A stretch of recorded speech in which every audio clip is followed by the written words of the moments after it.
Good afternoon guys. So we have an update dito sa ating fish farm.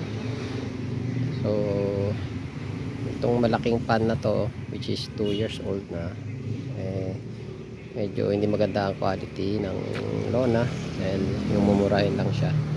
So medyo marami siyang butas. So papalitan po natin yan ng ganitong mga lona.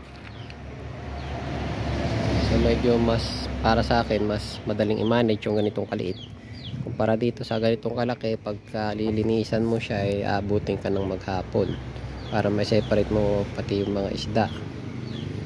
So pagka ito, so at least or at most half a day tapos ka na. May drain mo na siya, malilinisan mo na siya, makukuha mo na yung mga fish mo. So ganito yung para sa akin ng ideal size ng fish pan para sa pagpaparami ng ating fish. So kagabi na i-transfer ko na yung mga isda galing dito sa malaking pan papunta rito sa ating dalawang medium size na pan. So as you can see, ayan na po, nasisigla naman po yung ating mga isda. Marami po sila dyan. Ayan po, ayan po yung ating gapi farming. Chops lang po siya, halo-halo na po yung varieties ng gapi na nandito.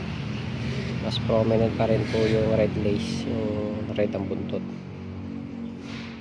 Halos wala na masyado yung mga snake skin dahil mahaba ang buntot nun, baka hindi siya adaptable sa ganitong system outside.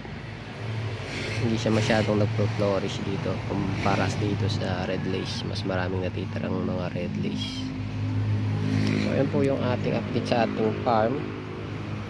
Hope na inspire po kayo at mag-adapt ng ganito pong system sa ating pagpapadami ng isda.